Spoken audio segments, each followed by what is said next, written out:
Well, I think it's safe to say this year's election is unlike any other. It may take several days for all the ballots to be counted.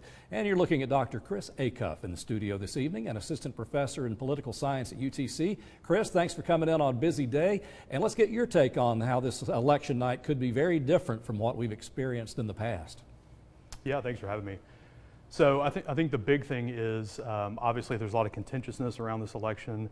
So in a lot of places you're seeing sort of heightened tensions with sort of both parties. Both of them are making it a referendum on the future of the country. So I think the contentiousness is one big thing we're going to see this year.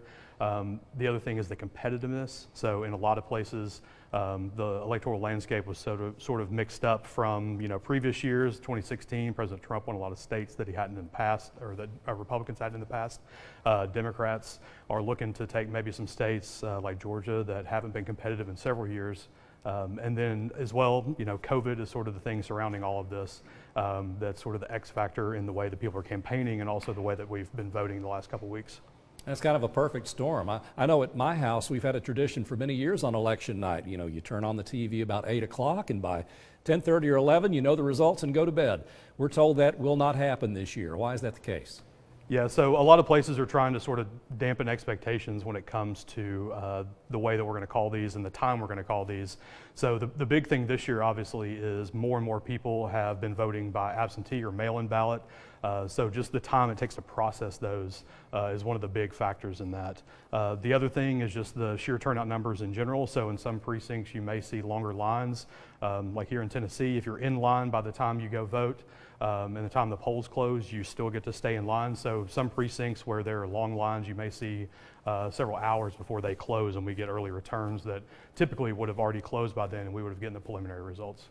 And there are a lot of people wondering, we would think it's as simple as actually counting ballots, but we're hearing from both the Trump side and the Biden side, we've got our legal teams ready, our attorneys are ready. What are some of the legal issues we could hear about this year? So again, with those absentee ballots, I think you're going to see some potential challenges in terms of the ones that we count. So in most states, there's some sort of signature requirement. There are requirements for the type of envelopes that it'll have to be in.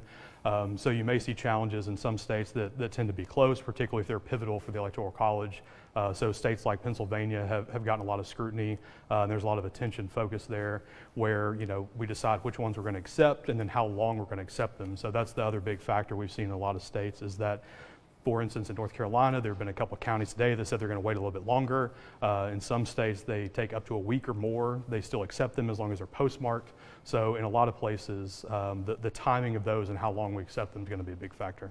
Well, Chris, when you're on TV, you have to make a prediction. So how long do you think it will actually take to call this election? I'm hearing some people say noon tomorrow, noon Friday. What's your guess? If I had to place a bet, I would say we'll know by the end of the week.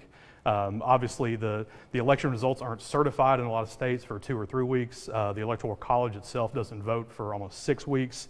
And then all those votes aren't certified by Congress until January. So even though we typically know on election night or maybe the next morning, who's won, it's important to remember those are still projections. And so in a lot of places, it may take a couple of days for us to work out. Obviously, we want to get right rather than fast. So hopefully everybody can take their time and remember that patience is a virtue. I'll try to remember that. It's difficult to be that patient. Chris Acuff from UTC, we appreciate you and all the folks in the political science department. I know we'll have more questions for you.